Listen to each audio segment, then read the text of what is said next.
السلام علیکم ورحمۃ اللہ وبرکاتہ۔ ناظرین خیریت سے ہیں؟ آپ لوگ ٹھیک ٹھاک ہیں؟ ناظرین اس وقت میں قلعہ صلاح الدین ایوبی رحمۃ اللہ علیہ میں ہوں، مصر کے اندر، کائرو کے اندر۔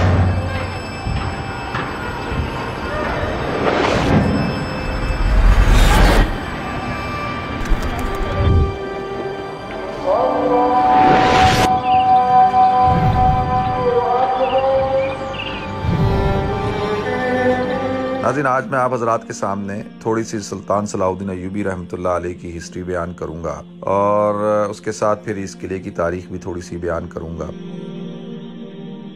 ٹیک دس کا ٹیک دس، ہاں اس سے پیسے بات کرتا ہم دے دیں گے یار۔ نہیں فری نہیں ہوتا پیسے، پوچھو۔ ہاں پورا ایسے ناظرین ہم اب قلعہ سلطان صلاح الدین ایوبی میں داخل ہو چکے ہیں، اور یہ بہت بڑا ہے۔ ہمارے پاس ٹائم کی قلت ہے تو ہم نے یہ گاڑی ہائر کر رہے ہیں۔ السلام علیکم مسموک کریم عمر، ہمارا سائق السیارہ اليوم برادر عمر ہے، یعنی اس کی رہنمائی میں ہم انشاءاللہ ابھی قلعے کا وزٹ کریں گے، آپ کو بھی کرائیں گے۔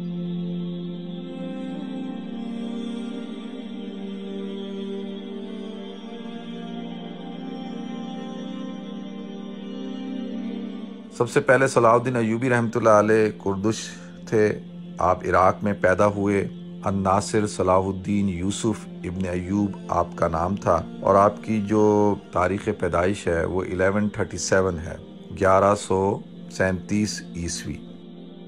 ناظرین یہ صلاح الدین ایوبی رحمۃ اللہ علیہ جو جرنل تھے نور الدین زنگی رحمۃ اللہ علیہ کے، نور الدین زنگی رحمۃ اللہ علیہ کے جو سپہ سالار تھے، chief of the army staff, وہ سلطان صلاح الدین ایوبی رحمۃ اللہ علیہ کے چچا تھے جن کا نام شیر گو تھا، اور انہی کی سپہ سالاری میں 1169 میں مصر فتح کیا گیا، اور اس سلطنت کا نام یعنی صلاح الدین ایوبی رحمۃ اللہ علیہ کے جو والد تھے نجم الدین ایوب اور شیر گو، ان کے نام پر سلطنت کو کہا جاتا ہے ایوبی سلطنت۔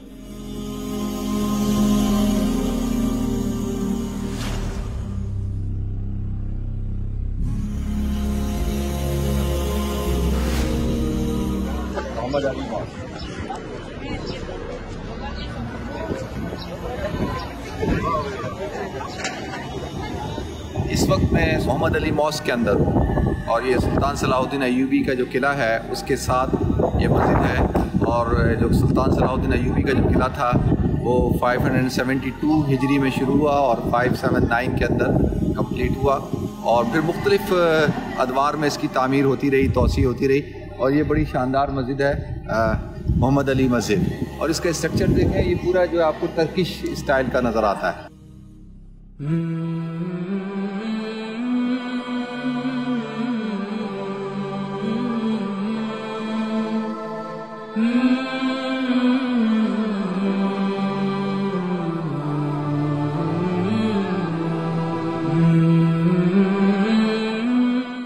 Beautiful, state of the art.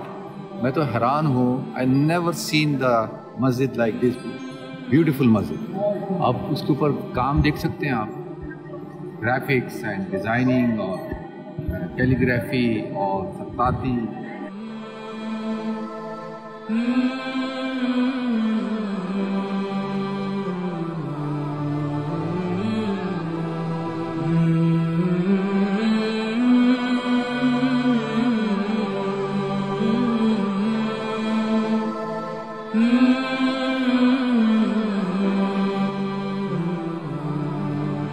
صلاح الدین ایوبی رحمۃ اللہ علیہ نے مصر میں فاطمی حکومت کا خاتمہ کیا تھا، اور جیسے مصر فتح تو ہوا 1169 میں، لیکن مکمل جو فاطمی تھے ان کا جو خاتمہ ہوا 1174 میں۔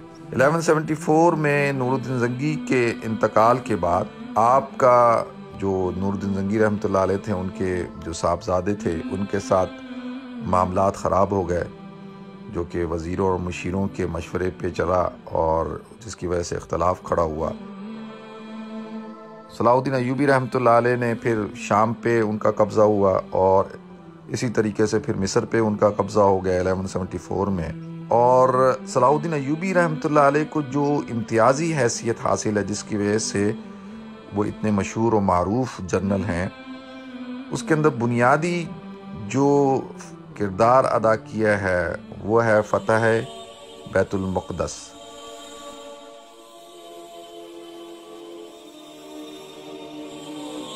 صلاح الدین ایوبی رحمۃ اللہ علیہ صلیبی جنگوں کے دوران جو 1187 میں جو بڑی معرکۃ الآرا جنگ ہوئی حطین میں، ان کو صلیبیوں کو انہوں نے شکست دی، تو اس کے نتیجے میں بیت المقدس جو ہے وہ فتح ہوا 1187 میں۔ تو لہٰذا 1187 سے پھر صلاح الدین ایوبی رحمۃ اللہ علیہ کی جو سلطنت تھی وہ آپ دیکھیں کہاں تک، مصر، عراق، اردن، لبنان، آج کا موجودہ لیبیا، فلسطین، سوڈان، سوریہ، تونس، ترکی، یمن، ان جگہوں پہ ان کی حکومت قائم ہو چکی تھی۔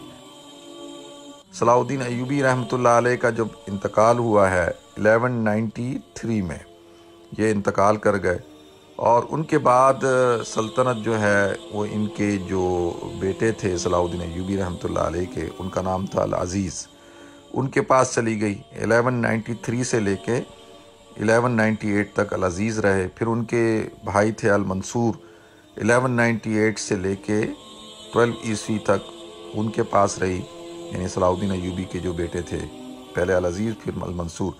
پھر المنصور کے بعد 1200 کے بعد العادل جو سلطان صلاح الدین ایوبی کے بھائی تھے، ان کے پاس حکومت گئی 1200 سے لے کے 1218 عیسوی تک، یعنی 18 سال تک یہ خلیفہ رہے۔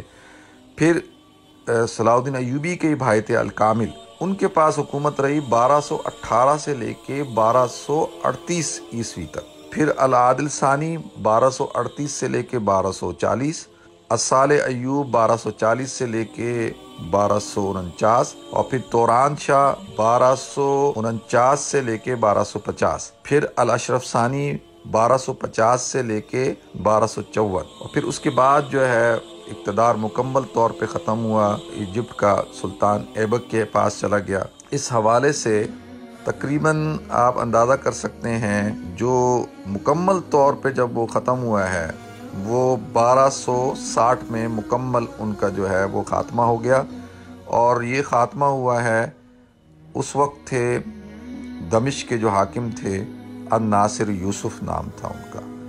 تو لہذا ناظرین یہ صلاح الدین ایوبی رحمۃ اللہ علیہ سے جو ایک ایوبی سلطنت قائم ہوئی، ایوبی ڈائنسٹی، اس کا خاتمہ ہوا۔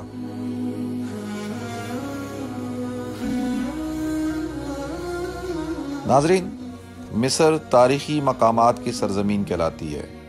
مصر میں جہاں ایک طرف اہرام مصر کا آپ نظارہ دیکھتے ہیں جو کہ میں نے آپ حضرات کو کرایا، وہیں پہ کئی تاریخی قلعے بھی اپنی شان و شوکت، مضبوطی اور خوبصورت فن تعمیر کی وجہ سے مشہور ہیں۔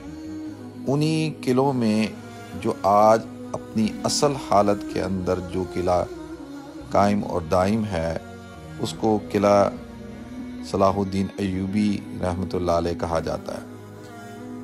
اس سلطان صلاح الدین ایوبی کے دور میں تعمیر کیے جانے والے اس قلعے کو قرون وسطیٰ کا مضبوط اور طاقتور جنگی قلعہ کہا جاتا ہے۔